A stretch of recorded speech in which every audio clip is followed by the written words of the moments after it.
Muchas gracias, buenas noches a todos. Bien, como recordarán, habíamos estado revisando una serie de conceptos que son extremadamente relevantes para la comprensión de todos los temas que se abordan en el libro de Cielo. Empezando por el concepto cielo, que gracias a Benedicto XVI y otros documentos del Magisterio de la Iglesia hemos podido ir revisando y profundizando.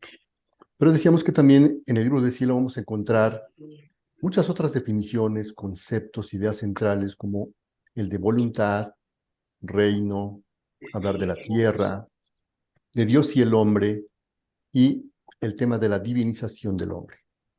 El día de hoy lo vamos a centrar en este concepto de reino, el reino de la divina voluntad. Así es que vamos a empezar por, como de costumbre, nuestro amado Benedicto XVI, que en el libro Jesús de Nazaret nos va a ayudar a entender qué debemos entender por reino. Dice Benedicto: cuando arrestaron a Juan, Jesús se marchó a Galilea a proclamar el Evangelio de Dios. Decía: se ha cumplido el plazo, está cerca el reino de Dios, convertíos y creed la buena noticia. Con estas palabras describe el evangelista Marcos el comienzo de la vida pública de Jesús y al mismo tiempo recoge el contenido fundamental de su mensaje.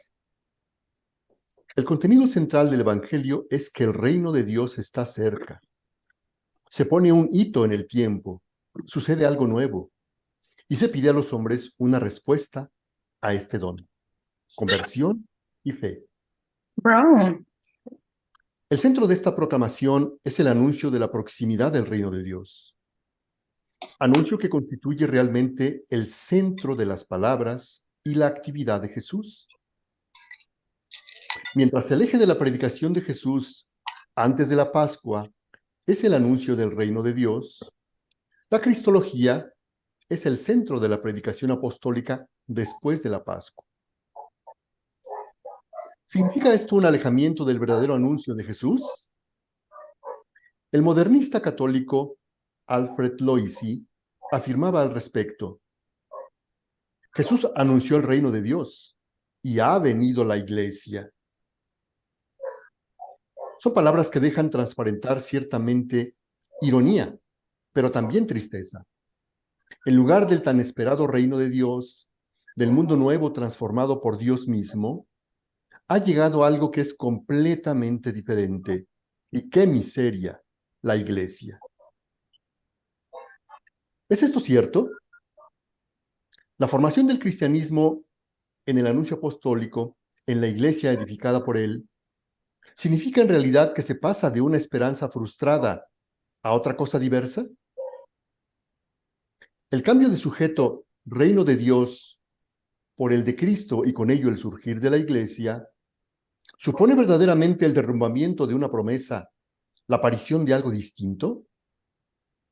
Todo depende de cómo entendamos las palabras reino de Dios pronunciadas por Jesús y qué relación tenga el anuncio con él, que es quien anuncia. Es tan solo un mensajero que debe batirse por una causa que en último término nada tiene que ver con él, o el mensajero es el mismo el mensaje. La pregunta sobre la iglesia no es la cuestión primaria. La pregunta fundamental se refiere en realidad a la relación entre el reino de Dios y Cristo.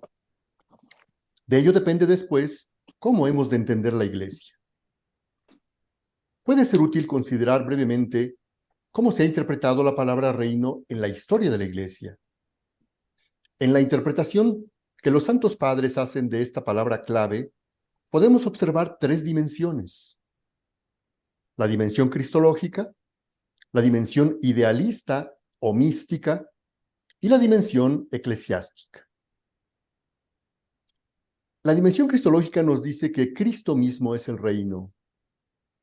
El reino no es una cosa, no es un espacio de dominio como los reinos terrenales, es persona, es Él.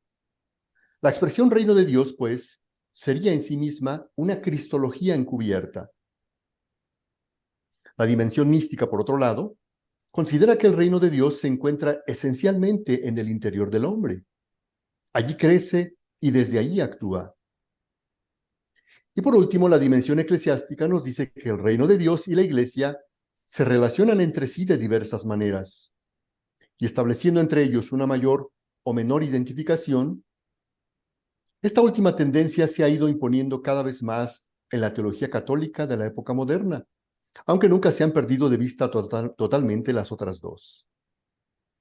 En la teología del siglo XIX y comienzos del XX, se hablaba predominantemente de la Iglesia como el reino de Dios en la tierra. Era vista como la realización del reino de Dios en la historia.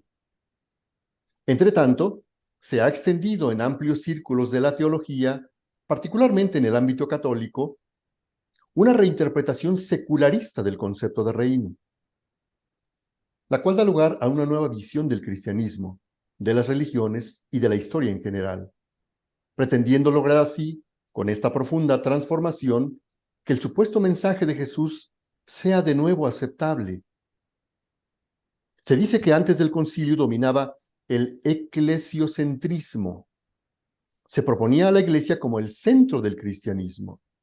Más tarde se pasó al cristocentrismo, presentando a Cristo como el centro de todo.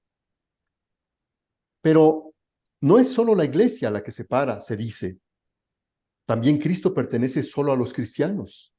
Así que del cristocentrismo se pasó al teocentrismo y con ello se avanzaba un poco más en la comunión con las religiones. Pero tampoco así se habría alcanzado la meta, pues también Dios puede ser un factor de división entre las religiones y entre los hombres. Por eso es necesario dar el paso hacia el reinocentrismo, hacia la centralidad del reino. Este sería, al fin y al cabo, el corazón del mensaje de Jesús.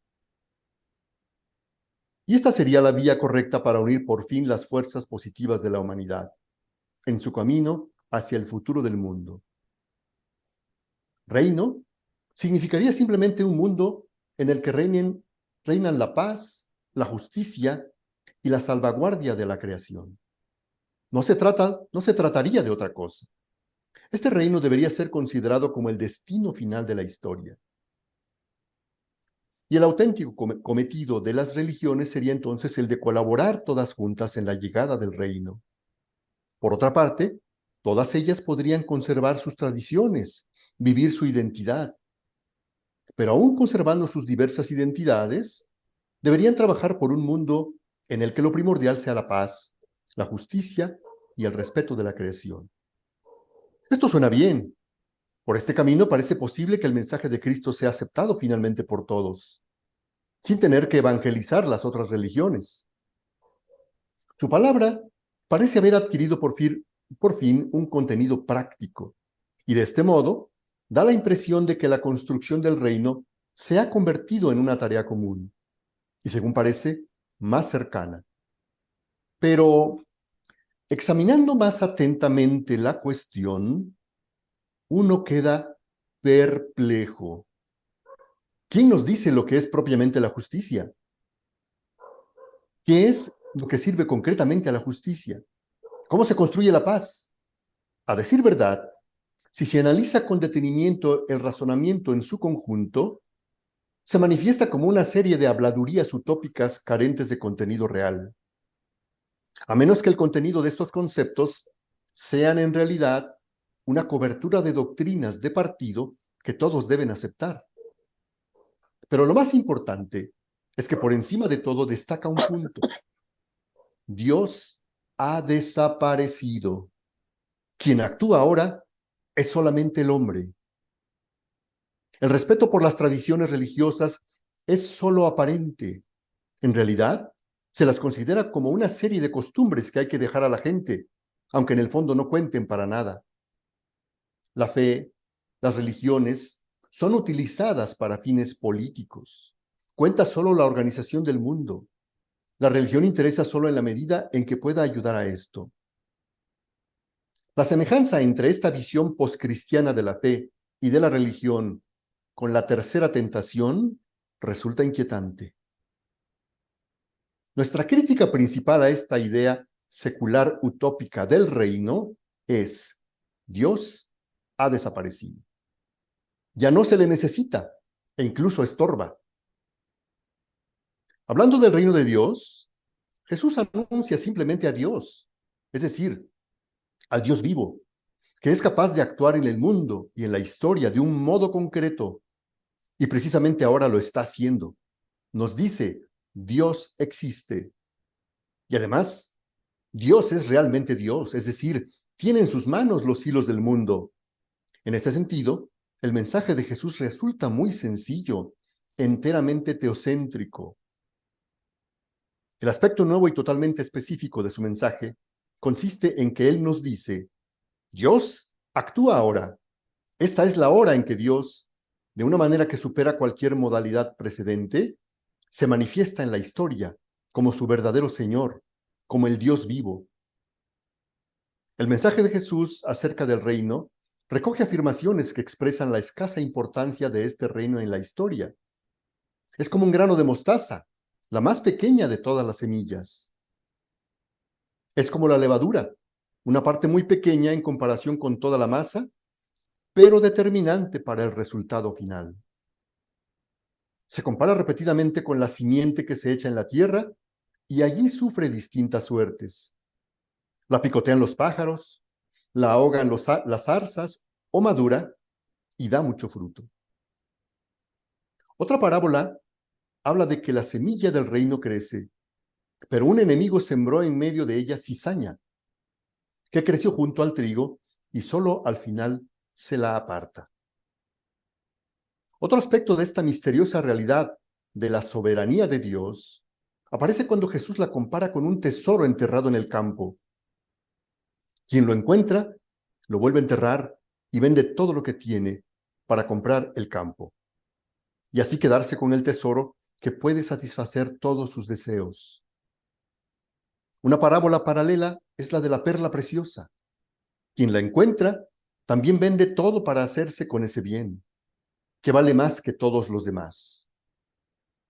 Otro aspecto de la realidad de la soberanía de Dios, o sea, del reino de Dios, se observa cuando Jesús, en unas palabras difíciles de explicar, dice que el reino de los cielos sufre violencia y que los violentos pretenden apoderarse de él.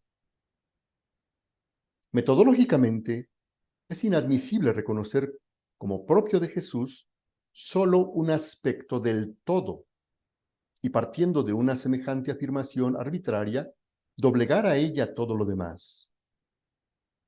Tenemos que decir más bien, lo que Jesús llama reino de Dios, reinado de Dios, es sumamente complejo, y solo aceptando todo el conjunto podemos acercarnos a su mensaje y dejarnos guiar por él. Veamos con más detalle algo del texto. Como ejemplo de la dificultad de entender el mensaje de Jesús, siempre tan lleno de claves secretas, en Lucas 17:20 nos dice: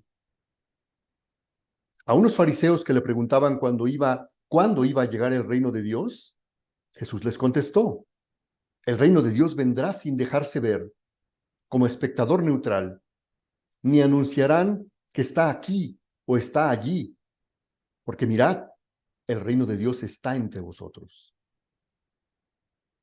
Hay una interpretación idealista que dice que el reino de Dios no es una realidad exterior, sino algo que se encuentra en el interior del hombre. En ello hay mucho de cierto, pero también desde el punto de vista lingüístico, esta interpretación resulta insuficiente. Existe además la interpretación en el sentido de la venida inminente que afirma: el reino de Dios no llega lentamente, de forma que se le pueda ver, que se le pueda observar, sino que irrumpe de pronto.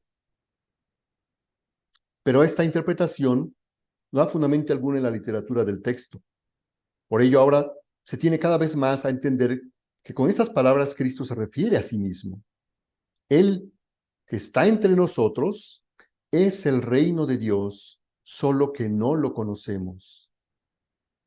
Dios ocupa siempre el centro de su predicación, pero precisamente porque él mismo, Jesús, es Dios, el Hijo, toda su predicación es un anuncio de su misterio, es cristología. Es decir, es un discurso sobre la presencia de Dios en su obrar y en su ser.